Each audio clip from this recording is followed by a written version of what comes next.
एक दुष्ट जादूगरनी थी। उसके घर के सामने एक बड़ा सा बाग था। बाग में बहुत सारे फूल लगे हुए थे।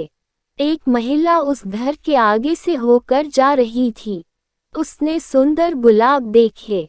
उसने सोचा कि मंदिर में चढ़ाने के लिए एक फूल तोड़ लिया जाए। लेकिन जैसे ही उसने फूल तोड़ने के लिए हाथ बढ़ाया, जादूगरनी आ गई। वह चिल्लाकर बोली, रुक जा मूर्ख महिला, तूने मेरे फूल को छुआ है। यहाँ किसी को भी मेरे फूल छूने की आज्ञा नहीं है। तेरी इस गलती की सजा तुझे जरूर मिलेगी। मैं तुझे भी गुलाब का फूल बनाती हूँ। यह कहकर जादूगरनी ने इशारा किया। वह महिला घबराकर रोने लगी। वह बोली, मुझे माफ कर दो, मुझसे बहुत बड़ी भूल हो गई।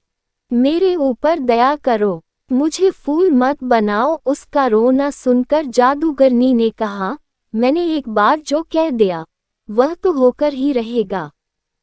मैं इतना कर सकती हूँ कि तेरी सज़ा थोड़ी कम हो जाए। आज पूरे दिन तू इस क्यारी में रहेगी और रात होने पर ही अपने घर जा सकेगी। लेकिन सुबह होते ही तुझे यहाँ वापस आना होगा। यदि ऐसा नहीं हुआ तो तू अपने घर पर ही एक फूल बन जाएगी। इसलिए सुबह होते ही यहाँ आ जाना। हाँ, अगर तुझे किसी ने यहाँ के फूलों में से पहचान लिया तो मेरा जादू टूट जाएगा और तू हमेशा के लिए जा सकेगी। जादूगरनी के इतना कहते ही वह महिला गुलाब का फूल बनकर एक पौधे से जुड़ गई। रात होते ही वह वापस अपने रूप में आ गई। दिन भर धूप में रहने से बेचारी परेशान थी। वह देर रात अपने घर पहुंची। घर पर सब परेशान थे। उसने पूरी कहानी अपने बेटे को सुनाई। उसके बेटे ने कहा, माँ आप सुबह वहाँ वापस चली जाना। मैं आपके कुछ देर बाद आऊँगा और आपको पहचान लूँगा। आप बिल्कुल चिंता मत करो। सुबह को सूरज निकलने से भी पहले महिला जादूगरनी के बाग में जाकर फूल बन गई। तभी उसका बेटा वहाँ आया। उसने देखा वहाँ गुलाब के बहुत सारे पौधे थे। उन पौधों पर सैकड़ों फूल लगे हुए थे। उसने एक एक फूल को ध्यान से देखना शुरू किया। काफी सारे फूल देखने के बाद उसने एक फूल चुना और बोला, यही मेरी माँ है। इतना कहते ही उसकी माँ पर किया गया जादू टूट गया। वह अपने रूप में वापस आ गई।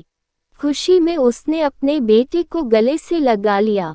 उसने बेटे से पूछा, एक बात बता बेटा, तूने मुझे पहचाना कैसे?